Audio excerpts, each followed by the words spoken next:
Саламатсыздарбы урматтуу менин каналымдын көрүүчүлөрү. Бүгүн ушул бир нече жолу суроолор келди эле комментарийлерге Сириядагы жарандык согуш боюнча айтып бергилечи деп. Сириядагы жарандык согуш боюнча кыска айтып бергенге аракет кылайын, анткени бул деген бүтпөс тема. Ансыз деле азыркы маалда ушул Сирияда баягы баары Израилге алаксып кеткенин пайдаланып, алавиттер Башар Асад оппозицияны жанчып атат. Так ушул маалда азыр мен ушул нерсени сүйлөп атканда. Боюнча дагы жаңылыктар болор, эгерде Израиль жана Украина боюнча жаңылыктар азыраак болуп калса. Каналды колдосоңуздар болот албетте. Анда темага өтүгөлү. Сирия ушундай мамлекет, көрүп атасыздар. Сирия өзү ошо Сауд Аравиянын ортосунда, Израилдин жанында, Ирандын боорунда, баягы Түркиянын боорунда жайгашкан мамлекет. Жана бүгүнкү күнү Сирия бул баягы Курдистан мамлекети, жок курдтардын жашаган жерлеринин 4 мамлекеттин ичинен бирөөсү да. Анткени негизи ошо Сириянын жанында да Ирак бар, Иран, Түркия жана Сирия ушул 4 мамлекеттин ичинде курдтар жашайт. 40 миллиондон 60 миллионго чейин киши дейт. Бүгүнкү күнү ошо езиттер жана курдтар ушул территорияда өзүнүн мамлекетин курганга аракет кылат. Ага албетте могул мамлекеттер, ушул мен айткан 4 мамлекет аларга каршы ойноп турат да, дайыма каршы чыгып турат. Анткени алардын өз мамлекеттүүлүгүн жоготкусу келбейт. Андан тышкары мамлекеттин чек аралары 20-кылымдарда орногондон кийин чек араларды алмаштыргысы жок. Ошон үчүн курдтар бүгүн бүт ошол 4 эл менен мындай тирешүүдө. Эми азыркы Сирияны карасак, азыр кандай абал болуп жатат? Бүгүнкү күнү ушул Сирияда мындай, эгерде карасаңыздар, кызыл бул деген мамлекеттик Башар Асадтын баягы расмий армиясы карайт. Эгерде сарыны карасак, бул курдтар карайт. Курдтар баягы өзүнүн ушул мамлекетин курууга аракет кылып, ушул жерден анан Сирия армиясына каршы чыгып, ушул жерден территорияны толук өзүнүн карамагына кармап турушат. Анан Босту алсак, бул деген Даиш, бул деген ИСИС же болбосо исламдык мамлекет деген уюм. Бүгүнкү күнү ал жеңилди деп эсептелинет. Ошондуктан Бос өңдү таппайсыңар да, картадан кичинекей эле баягы Иранга карай бир бөлүктө тапса болот, бирок бул картадан көрүнбөйт да. Анан дагы ошо эгерде кызгылт мындай сарыны карасак, оранжевый цвет, апельсин өңүн, бүгүнкү күнү ошол Курдистан менен Башар Асадтын ортосундагы жазылган мындай келишим аркылуу эки тараптуу күчтөр карап жатат ушул жерлерде. Ак бул деген Хаят Тахрир аш-Шам деген уюм. Бул деген аябай көп адамы бар уюм. Бул деген мурунку Жахбат ат-Нусра деп аталган оппозиция Сирияга, ошол алавиттерге оппозиция. Негизи ушул бүт ушул Сирия суннит болсо, алавиттер шиитке жакын болот, бирок шииттин да мындай өзгөчөлөнөт мазхабы. Анан ошо Жахбат ат-Нусра жана ошо бүгүнкү Хаят Тахрир аш-Шам негизи ошо эң чоң күч болгон, эң негизги согуш ушул уюм менен болгон да Сирияда ошол жылдары. Анан эгерде жашылды карасак, мындай кичине мындай караңгыраак жашыл дейинби. Бүгүнкү күнү ошол убактылуу Сириянын өкмөтү деген оппозиция да бар. Ошо Жахбат ат-Нусра менен бирдей Башар Асадка оппозиция, бирок мындай тынчтык, кандайдыр бир мындай ынтымак жок да оппозиция менен. Анан ошо кошумча аларга Түркиянын ошо аскер күчтөрү жардам берет. Түркия да Сирияга кийлешет, билесиздер. Түркияда Сириядан качып келген качкындардын саны кескин көп. Ошол кошумча ушул баягы ачыгыраак жашыл бул деген команда армия революция, дагы бир Сириянын дагы бир группировкасы, оппозиция ошол алавиттерге. Ага Америка Кошмо Штаттары жардам берет. Анан алар ушул Ирактын мындай территориясынан, Ирактын жеринен жардам алышат да. Америкалык базалар ушул жерде бар. Анан кошумча эгерде карасак, мындай дагы бир кызгылт, күрөң кызгылт өңдө бул деген баягы мамлекеттик Башар Асадтын аскерлери жана оппозициянын кээ бир күчтөрү баягы ошо Башар Асад менен биргелешебиз деген ошолор карайт да. Бирок ушул картадан көрсөңүздөр көрбөгөнгө туура келип калат. Көрүнбөйт да, мен көрбөй атам мисалы үчүн. Азыркы абал Сирияда ушундай. Эми Сирияны эмне түрткү болду да? Сириянын ошо болуп кетишине түрткү мүмкүнгүн айтылат. Бул эң биринчи түстүү революциялар болгон дейт. Керек болсо Кыргызстанда кандайдыр бир тиешеси бар дейт. Ошол араб жазы деген революциялык кыймылдардын болуп кетишине Кыргыз Республикасында тиештиги бар дейт. Эң биринчи ошол түстүү революция түшүнүгүн ошо киргизе башташканда 2000-жылдан баштаган Югославияда баягы сербтерге каршы чыгып бөлүнүп баштаганда ошо Джон Перкинс деген мисалы үчүн жазуучу бар, ал деген ошо Америка Коошул Штаттары Сорос фондусу жана башка ушундай эл аралык фонддор баягы диктатураларды бузуш үчүн алардын жарандарына атайын баягы билим берип, окутуп, сапаттуу билим берип, критикалык ойлонууну үйрөтүп, демократиялык кандайдыр баалуулуктарды сиңирип, ушинтип алар баягы элдерди козгоп койгон дейт да. Козголгон демократиялыкты, адилеттүүлүктү талап кылган элдер анан революцияларды баштайт экен да, диктатураларга каршы. Анан ошого аябай диктаторлор таарынат экен. Ошондуктан негизи мурунку Советтер Союзунун өлкөлөрү, жанакы чыгыш Европа өлкөлөрү, бул чыгыш Европага Югославия кирет, Украина, ошол Беларусь, ошол эле баягы бүгүнкү Сербия, Хорватия, Босния, Герцеговина деп бөлүнүп кеткен өлкөлөр, Болгария, Молдова, ушунун баары, Чехия, Прибалтика деп мурун атачы Советтер Союзунда Балтикалык мамлекеттер, Литва, Эстония, Латвия, ушулар бүт баары чыгыш Европа деп аталат. Ошол чыгыш Европанын мамлекеттери көбүнчөсү ошол диктатуралар менен башкарылган. Анан Югославияда Слободан Милошевич болсо, ошого НАТО каршы чыгып, баягы алар деген өзүчө босняктар, сербтер бири менен согушуп, хорваттарды өлтүрүп, ушундай аябай катуу 2000-жылы болуп кеткен да, аякта ошол революция болуп кеткен. Мамлекет ыдырай баштаган, бөлүнө баштаган. Ошондо Слободан Милошевич мамлекетти биртиктүү калтырыш үчүн күч колдоно баштап, аябай ыкмакачылык менен бир нече адамдарды өлтүргөнгө жетишет да. Ошондо НАТО кийгилишет бир четинен, экинчи четинен Орусия кийгилишет. Анан ушул жерден ушундай нерселер болуп кетет. Эмкиси Грузияда Шеварднадзеге каршы Саакашвили чыгат 2003-жылы. Бул Роза революциясы деп аталат, баягы Роза гүлүнүн революциясы. Ошондо баягы мисалы үчүн ошол кезде Путин аябай бекемдеп калган бийлигинде. Ошо нерсе акырындап Орусияга да чагылат да. Анан эмкиси ошо 2004-жылы Украинада помаранчевая революция деген башталат.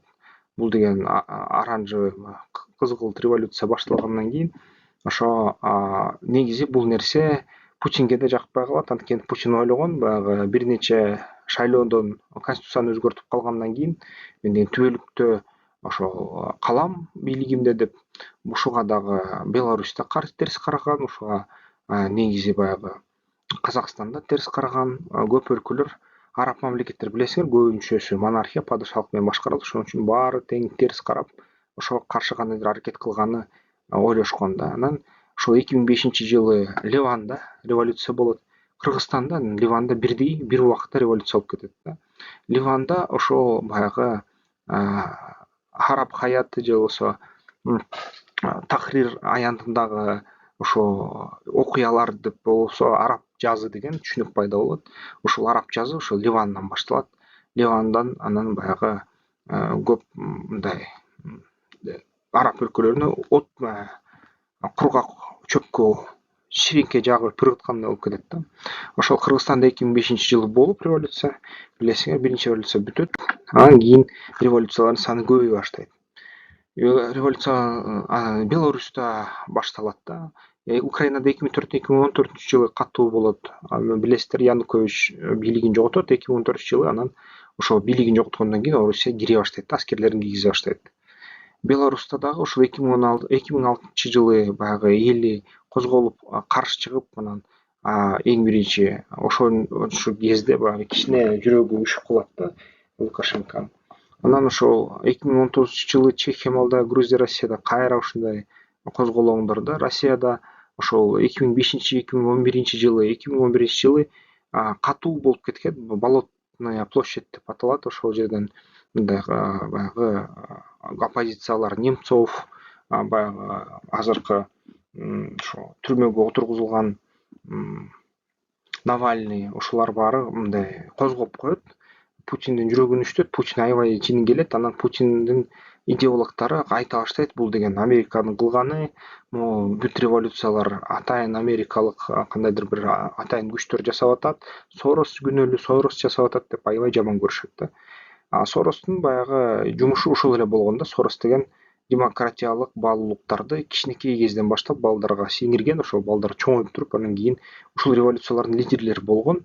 Анткени ошол балдар баягы саясаттын учунда турушкан, аябай критикалык ой жүгүртүү, өзү дагы мындай мээси ачык, адилеттүүлүккө ачка ушундай балдарды Сорос тарбиялап салган деп айтылат да. Ошол балдар көп учурунда лидерлер болгон. Бул деген диктаторлорго такыр жаккан эмес, диктаторлор буга аябай кыжыр келишкен да. Анан ошол Өзбекстанда болот 2005-жылы, Кыргызстанда кайра 2010-жылы болот. Эми Кыргызстанда боло берет улам 5 жыл сайын. Арменияда 2015-жылы. Бул деген Ливандан 2005-жылы болгондон кийин ошол 2005-жылы Кыргызстандан баштап 2010-жылы кайра көчөп, Кыргызстандан кийин замат ошол араб өлкөлөрүндө араб жазы башталып, анан башталат да. 2011-жылы Мисирде болот. Мисирде бийлик тез-тез алмашып кетет да. Мисалы үчүн ошол Хосни Мубарак бийликте болсо, анан Мухаммед Аль-Сиси жана башка ошолор келип туруп баягы биринчи оппозиция чыга алып, мусулман ага инилери деген кыймыл чыга алып, ошол бийликке келип, анан кийин Египеттин армиясы аны каршы чыгып, аны кайра жеңип, баягы жаңы келген президентти кызматынан кууп, башка президент коюп, ушундай эле нерселер болот. Ливияда да ошондой болот. Ливияда баягы бийликке каршы элдер чыгышат. Ошол эле баягы Сирияда 2014-жылда жанып кетет да. Сирияда жанып кеткенде араб ошол жазы деп аталган нерсе. Сириядагы ошо негизи элдер адилеттүүлүктү сурашкан, элдер баягы бийликке катышкандыкты сурашкан, анткени Сирияда өзгөчө абал түзүлгөн болчу да. Эгерде мындай карасак, ошол араб жазы мындай жашылын карасак, кичине мындай мамлекеттик органдарга каршы мындай жыйналып, площадька лозунгдарды кыйкырып эле тарап кетишкен өлкөлөр бул Мавритания, Судан, Сауд Аравиясы болгон да. Мындай баягы курал көтөрүп каршы чыгып согушу дегенде ошо баягы негизи Сирияда болгон көрүп атасыздар. Өкмөтүн алмаштырып ийгендер бул деген Ливия, Тунис, Мисир, Йемен ошол өлкөлөрдө болуп кеткен. Кайсы бир кандайдыр бир чоң өкмөттө өзгөрүү, бирок президенттер же хандар ордунда калгандар Султанат Аманда болгон, Кувейтте болгон, Иордания, Палестина, Ливанда болгон, Мароккодо болгон. Анан мындай баягы кан төгүүлөр, аябай катуу кан төгүүлөр эң негизи ошо Сирия менен ошо Ливан, Палестинада болуп кеткен. Алжир менен Иракта болсо мындай чоң массалык протесттер болгон, бирок анын кандайдыр майнабы чыккан жок. Ошол бойдон эле калган да, көп өзгөрүү болгон жок. Ошол Сирияда болсо согуш башталып кетип, эми чектүү уланып жатат да. Ошон үчүн Сириядагы согушта бул боюнча түстүү революциялар баштабайт деген сөздөр бар. Анан негизи ошо бүгүнкү күнү эң негизги себеби ошол араб жазынын негизги себеби. Бул деген кургакчылык заманы да. Ошол 2014-жылдары, 2011-жылдары 4 жыл бою, кээ бир өлкөлөрдө 8 жыл бою, кээ бир өлкөлөрдө 4 жыл бою кургакчылык болду. Могу картаны карасаңар, кызыл бул кургакчылык да. Араб жарым аралынын көбү аябай катуу кургакчылыкка дуушар болду. Кытайдагы, Индия жана башка ошол өлкөлөр. Америка Коңшу Штаттарында да кургакчылык болду, ошол Түштүк Америкада да болду, Африканын мамлекеттеринде да көп учурунда, баягы Орто деңиздеги мамлекеттерде да керек болсо кургакчылык кескин болду. Кургакчылыктын негизинде ошол араб мамлекеттеринде дагы бир чоң маселе туулду. Бул Ататүрк плотинасы түрктөр курду, кургакчылыкка каршы кылабыз деп. Анан Тигр менен Ефраттын ошол сууларын өзүнө ала баштады. Бул суулары негизи ошол Сирия, Ливияга келмек, келип туруп анан баягы сугат иштерине колдонулмак. Бирок Түркия ошол Ататүрк плотинасын койгондон кийин Сирия, Ливия ошол плотинаны бузабыз деп самолеттор жибергенден кийин Түркия ал самолетторду кайрый ийет. Баягы ПВОсу иштеп, самолеттор түшүрүп ийет. Анан Түркиянын армиянын аябай чоңдугу, күчтүүлүгү эске алынып, Сирия менен Ливия эчтеке кыла албай коюшат да. Бирок элине тамак жетпей баштайт. Ушундай нерсе болуп кеткен. Анан ошол нерсе болуп кеткенде негизи ошо дагы Сириянын өзүнүн мындай маселелери бар да. Мисалы үчүн Хафиз Асад, Башар Асаддын атасы Бишкекте авиациялык баягы окуу жайында окуп кеткен. Билесиздер, эгерде ошо биздин баягы авиациялык баягы окуу жайга барсаңыздар, ошол жерден кирсеңиздер, аякта да ошол жөнүндө маалымат бар да. Ошол Хафиз Асад жана көптөгөн баягы Саддам Хусейн, анын кишилери, ирактар, көп учурунда баягы Африканын баягы Иди Амин, башка кишилер, көп аябай кишилер мындай авиационный инженер же авиационный летчик-истребитель болуп Кыргызстанда окуп кетишкен. Кыргызстанда окуп туруп, анан ошо баягы араб өлкөлөрүнө барып бийликтерине келишкен да. Ушундай нерсе болгон. Билбесеңер билип алгыла. Ошол деле Хафиз Асад деле Кыргызстанда окуп кеткен. Баягы аскерий иштерге ал келгенде, анан Советтер Союзунун жардамы менен бийликке келет Сирияга. Сирия бул аябай стратегиялык жер. Сирия деген баягы көп жолдорду камтыйт, логистиканы камтыйт. Ошо баягы Израилге болгон, Иранга болгон, Иракка тиешелиси болгондуктан ошол аябай камтыйт. Сирия мурун мамлекет эмес болчу. Сирия бул баягы колония болгон. Сирияда баягы бедуиндер эркин жашап жүрүшкөн.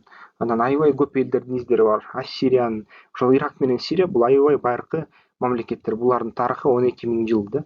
Анын ичинде жаңы келгендер арабтар болсо, арабка чейинки дагы Урарту, ошол Ассирия элдери, Вавилон элдери, ошол хеттер, мисирликтер, египтяндар, ошо бүт бар ошо кандары аралашма ошол элдер жашайт. Анан ошол жер ошо чек ара болгондуктан, логистикалык түйүн болгондуктан бул жерден бир нече эл өзүнүн тарыхын алган да. Анан ошол Сирияны эгерде мындай карасак, мындай аралаш элдери ушул эле жерлерде, ал эми баягы жашыл жерлери картасында друздар жашайт. Друздар мусулман эмес, албетте. Анан христиандар жашайт друздар менен ошол аралашма жерлердин ортосунда кичине. Анан сунни арабтар жашайт. Арабтар жана хеттер, ассирийлер жана башка уруулары. Ошол бүт баягы мындай кызгылт, ачык кызгылт өндөгү бөлүктөрдө. Анан могу кызыл кызгылт бөлүктөрдө курдтар жашайт. Курдтар байыркы эл, бул дагы баягы арий элдеринин бири. Перстердин туугандары Кыргызстандын баягы боорунда, Тянь-Шандын боорунда баштап тартып Аравияга чейин созулган эл болчу. Өзүнүн мамлекетин ала албай калды. Мусулмандар эмес алардын өзүнүн ишенимдери бар. Ошол Паша Павлин деген кудайы бар. Ошол эң кызыктуу, мындай ислам эмес да, ислам эмес. Анан бул жерден Измаилиттер бар. Измаилиттер ошол кара жашыл өңдөгү. Кара жашыл өңдөгү Измаилиттер, эми билесиздер, бизде мисалы үчүн ошол Бадахшан бул Измаилиттер да. Негизи ошол Хорок шаары Измаилиттер. Исмаил Карим Агахан ошол Измаилиттердин башкы лидери да. Анан негизи эң көп ошо сунни арабтар, анын арасында кичинекей бөлүк алавиттер да. Бул баягы ачык түстөгү жашыл өңдөө. Ошо Латака, Тартус, баягы Баняс деген шаарларда ошол алавиттер жашайт. Алавиттердин саны абдан аз да. Бүгүнкү күнү ошо Сирияда канча калп болсо, алавиттер кичинекей эле пайызын түзөт. Анан ошол алавиттер дайыма Советтер Союзунан окуп келишип, аскерий окуу училищелерден окушуп, Кыргызстандан, Бишкектен, мурунку Фрунзеден окуп, ошол келип, анан бийликке келип, Хафиз Асадтын эсеби менен ошол Сирияда толук аскерий кызматты, мамлекеттик кызматты, бүт бийликти алавиттер отурат. Ошондо алавиттердин саны кээ бир азыр мен деген ушул маалыматты тактап алсаңар болот, анткени баягы мен мындай эсиме эмне калган ошону айтып атам. 8 миллион алавит эле бар. 8 миллион алавитке каршы мамлекетте ошол бир канча бир 19 миллион калкка чейин бул арабтар, сунниттер да. Анан алавиттердин дини бир аз өзгөчөлөнөт исламдан. Ислам эмес деп да айтышат арабтар. Анан ислам эмес эли ушул ислам элин башкарып жүрөт да. Башкарып жүргөн эсебинен бир нече жыл баягы Советтер Союзу жардам берип атканда, акча берип атканда элдин аң сезими ойгон электе баарына ушул нерсе мындай орду жайда болчу. Анан кийин баягы билим өскөн сайын, маалымат өскөн сайын, элдин саны өскөн сайын ушул сунни арабтар өзүнө алавиттердикиндей укуктарды сурай баштады. Алар деген ошо бизге деле ошо баягы бийлик бергиле, биз деле баягы мамлекеттик кызматка иштейбиз, биз деле бийликке келебиз, биз деле парламентке барып чечим чыгылабыз. Керек болсо Хафиз Асадтын уулу Башар Асад кетсин, демократия болсун. Биз деген ошо баягы парламентке депутат болобуз. Биз деген ошо баягы суннилер көп болгондуктан биздин өзүбүздүн муктаждыктарыбызды чечебиз, мамлекетке чечим кылабыз деген ошол талаптарды кое баштады да. Ошентип баштаганда анан бул нерсе абдан жаккан жок алавиттерге. Анан алавиттер албетте курал колдонду. Ошол Тахрир баягы Хаят Тахрир деп араб жазы башталганда ошо мисалы үчүн Мисирде Тахрир аянты болсо, ошол Тахрир сыяктуу аянт ушул жерде да болгон. Ошол бирок баягы Сирияда катуу курал колдонуу ишкен да мамлекеттик күчтөр. Курал колдонуу ийгени менен Сириядан баягы боорунда курдтар болгон да. Курдтарга болсо дүйнө жүзү баягы Америка Кошмо Штаттары жана башкалар акырындап курал бере берген да баягы Саддам Хусейнге каршы иштеш үчүн. Алар болсо ушундай парадокс да, мындай айтканда аябай таң калыштуу нерсе. Бир четинен Түркия НАТОнун мүчөсү жана Америка Кошмо Штаттарынын түзмө-түз өнөктөшү. Ошону менен бирге баягы Ирактарга каршы, Сирияга каршы оппозицияны колдойбуз деп Америка Кошмо Штаттары куралды курдтарга берет да. Курдтар ошол куралды Сириянын ичине киргизип алып, түрктөргө каршы колдонот да. Түрктөргө баягы Аджалан болуп, коммунисттик партия болуп, СДС партиясы болуп, курдтар түрктөргө каршы ошол куралды колдонот. Ошон үчүн негизи баягы түрктөр америкалыктарга эң жакын өнөктөш, ошону менен бирге тиш кайрыйт да. Анан айтат, көп учурунда айтат, силер эмне кылып атасыңар деп, биз силер менен өнөктөшпүз, силер курдтарга жардам бересиңер деп. Пешмерга деп, өлүмгө барчулар деп которулат экен да, пешмерга курдтардыкы. Пешмергага акча бересиңер, аларды үйрөтөсүңөр атайын базаларда. Биз өнөктөшпүзбү же жокпузбу деп Эрдоганга чейинки да демирели да ушул сөздөрдү ачканда баягы ушул сөз чын эле мындай татаал да, мындай чын эле Америка Кошмо Штаттары өнөктөш болот, эмнеге душмандарына, Түркиянын душмандарына жардам берет деген сөз тынбайт. Америкалыктар болсо баягы түрктөр силер армяндарды геноцид кылдыңар, гректердин геноцид кылгансыңар, Осман империясы талкаланып атканда, анан ошол курдтарды да геноцид кылдыңар, аларга кандайдыр бир боштондук жардам бергиле. Түрктөр айтып атат, курдтөр өзүн түрк деп атасын, исламга өтсүн, толук укуктарга ээ болушат деп. Курдтардын кээ бирлери дагы ушундай кылып туруп таза түрк болуп кеткен, түрктөр менен аралашып исламда жүрүшөт. Бирок кандайдыр кескин бөлүгү баары бир ошол Сириянын территориясына барып, жок биз курдпуз, биз динибизди сактайбыз, жерибизди, тилибизди сактайбыз, мамлекет курабыз деп согуш атат. Анан ошентип курдтар аркылуу кескин куралды ошо Асадка болгон оппозиция колго алып алды дагы. Согуш кан суудай төгүлө баштады. Ошондо Советтер Союзу колдогон алавиттер, Советтер Союзу колдогон ошол Башар Асад атасын колдоп келди эле. Мурун Хафиз Асадтан кийин Башар Асад тандалгандан кийин аны колдоп баштаган. Башар Асад мында кийинки Сириянын башчысы болот деген деп күтүлгөн эмес. Анын ордуна анын агасы болмок, бирок агасы кайсы бир кичине характери туура келбей, кичине таланттары өзүнүн баягы иш аракети жакпай армия кайра эле ошол Башар Асадты бийликке тартып алат да, келтирип алат.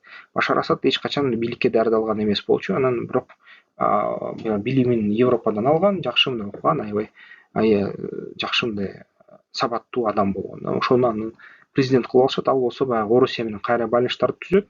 Орусия менен түзгөндөн кийин эмне болот да, билесиздер, мен кийин ошо роликтер жасайм. Америка Кошмо Штаттары баягы Ирак менен тил табыша албай, акырында Саддам Хусейнди астырып салышат да оппозицияга. Ошондой болот. Ошондо ошону көрүп Путин аябай таарынат да. Биз деген НАТОга кирмекпиз, биз деген силер менен достошмокпуз, иштемекпиз. А силер болсо эмнеге мен өзүм жеке мындай жашоосун сактап берем деп гарантиямды берген Саддам Хусейнди өлтүрдүңөр деп. Анан кийин Ливияда Каддафини өлтүрүшөт да оппозиция. Эмнеге Каддафини өлтүргөнгө мындай шарт түздүңөр деп ошол Путин таарынып туруп, анан Асадты мен силерге, Башар Асадты мен силерге бербейм деп Башар Асадка аябай көп акча киргизе баштайт да.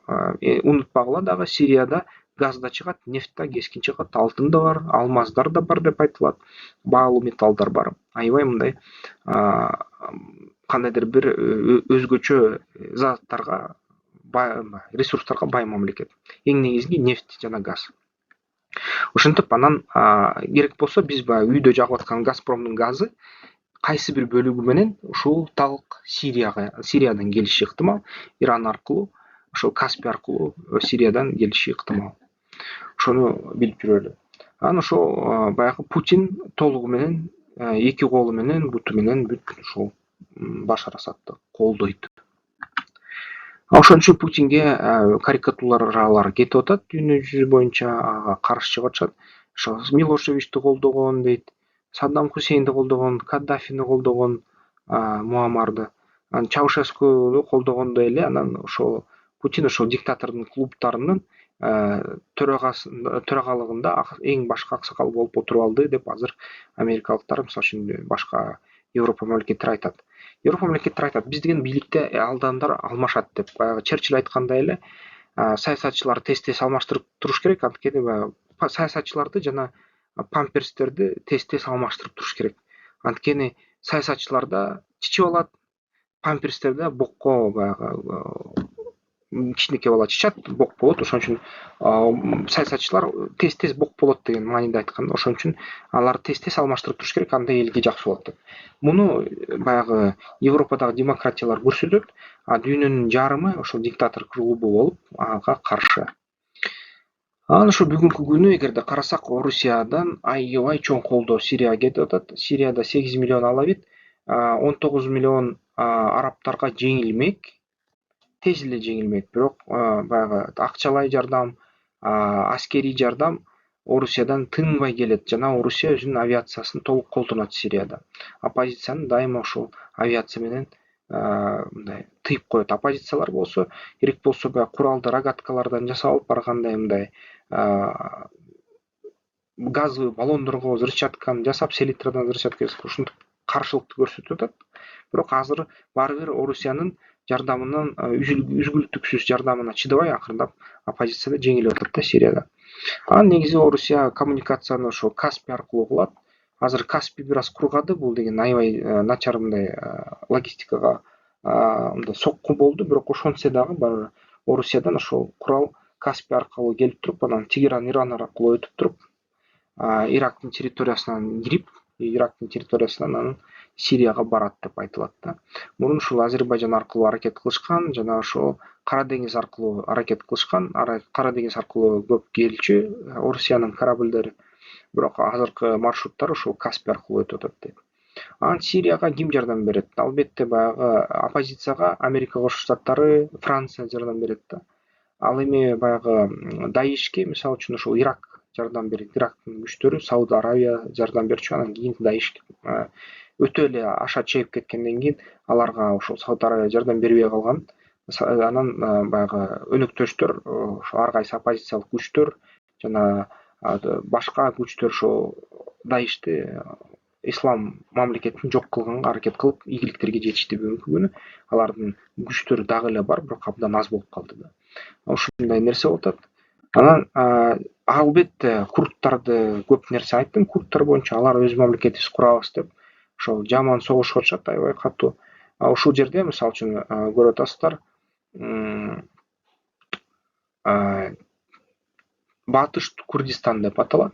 Иракта курдтар көп жашайт, Түркиянын территориясында жана ушул жерде да мындай айтканда. Анан ошон үчүн баягы Түркия ушул курдтарды токтотуш үчүн баягы бул курдтар Түркияга курал өткөрүшөт да. Түркиядагы курдтарга жардам берип, оппозицияга ошол Түркиядан ушул жерди бөлүп алганга аракетте. Ошон үчүн Түркияга түзмө-түз кийгилишет.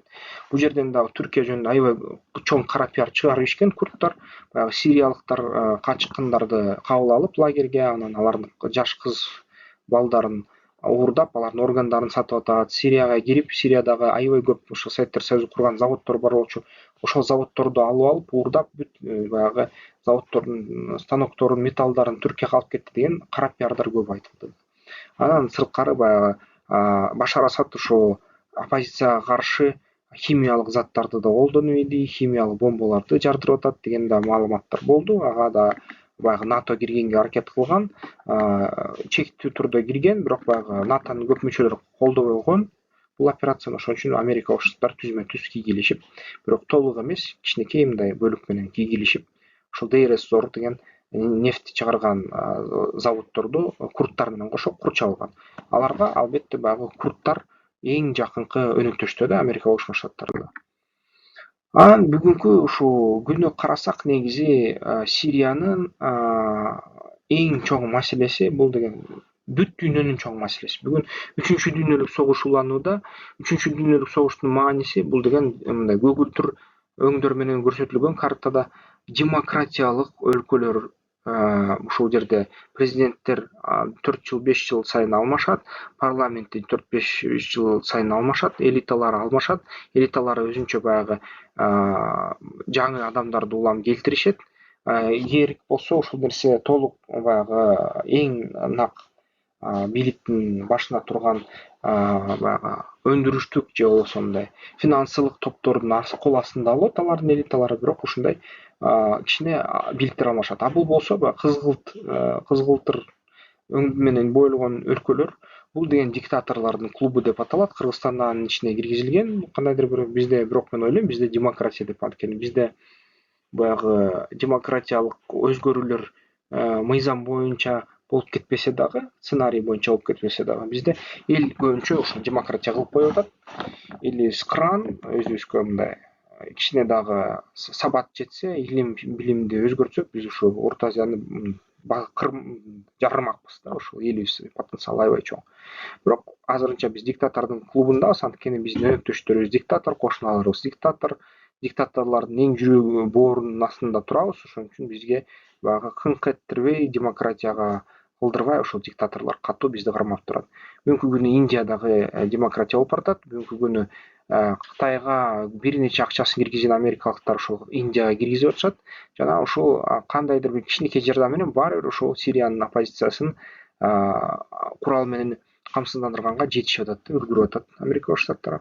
Ошон үчүн ушул негизи согуштун эсеби ошол 2011ден баштап тынбаган жарандык согуш.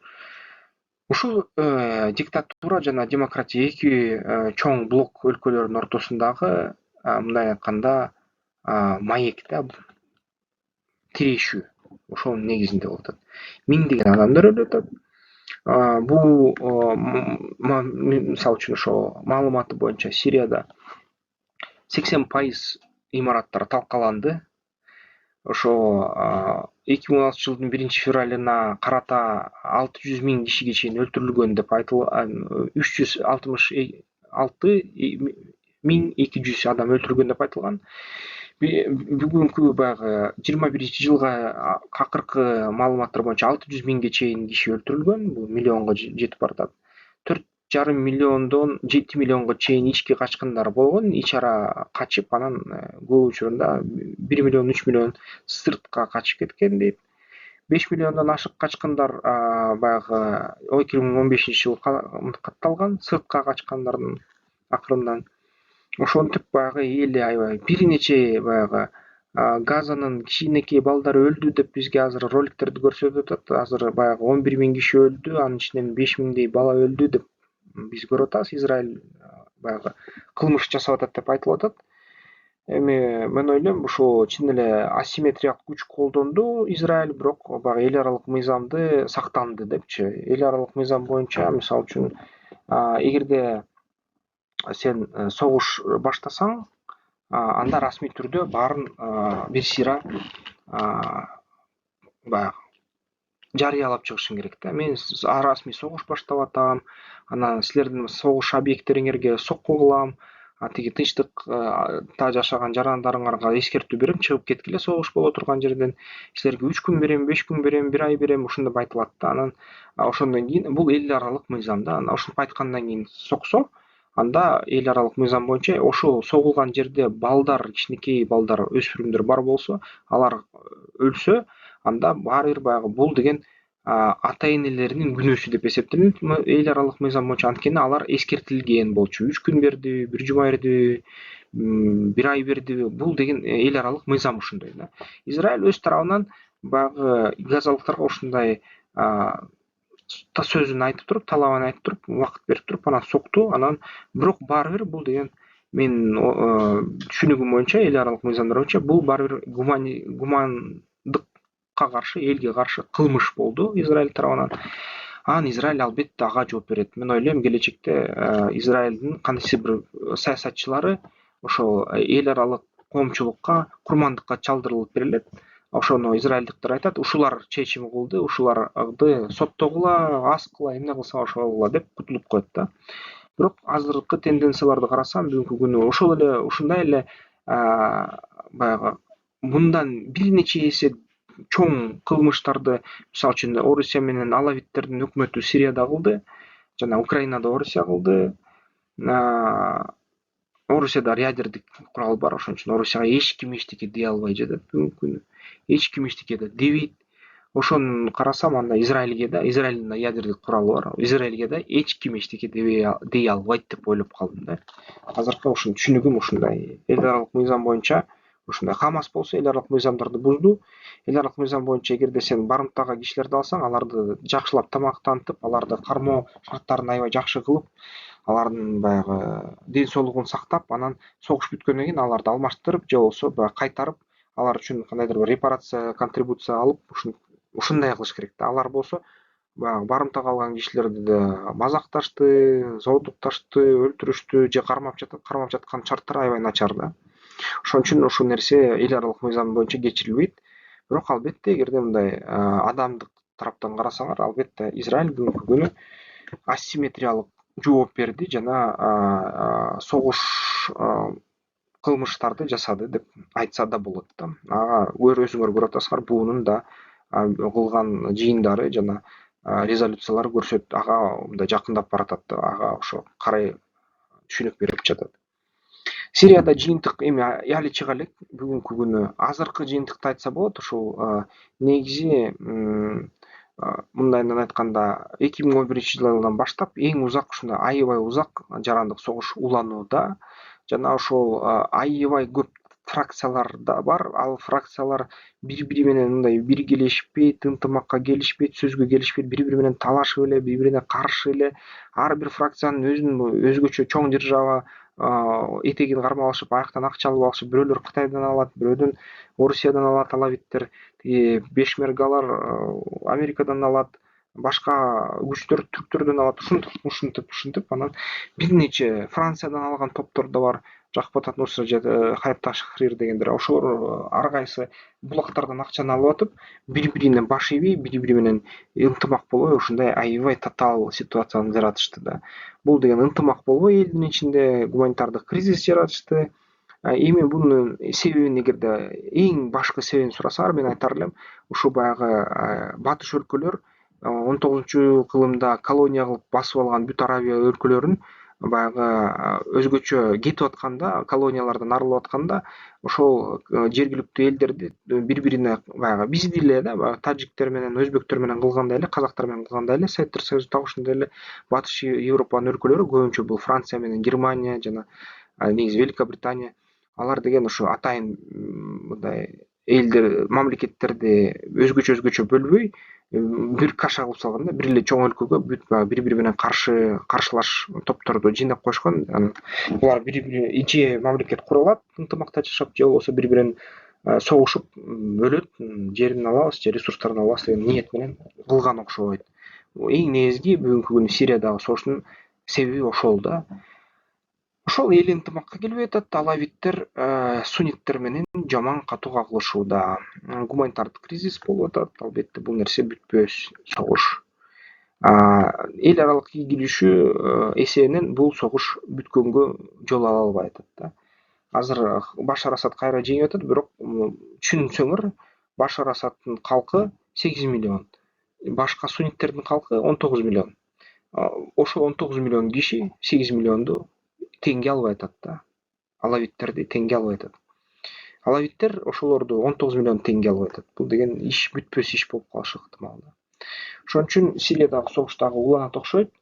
Ал эми бизди ошол Сирия согушту карап, себебин түшүнүшүбүз керек. Бизде Кыргызстанда ынтымак керек. Бизде 80ден ашык улут жашайт.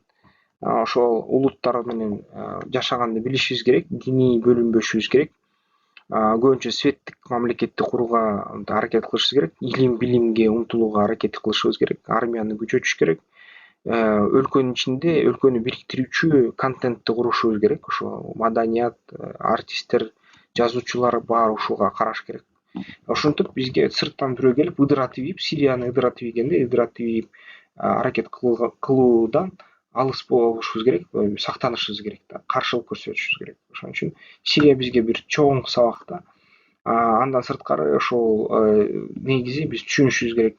Радикалдуу идеологиялар мамлекетти бузат да. Радикалдуу идеологияларды Кыргыз Республикасына мындай баш көтөрүүгө жол бербешибиз керек. Анан дагы бир нерсе айтат элем, Кыргызстанда биздин өзүбүздүн уникалдуу кыргыз демократиясы бар да.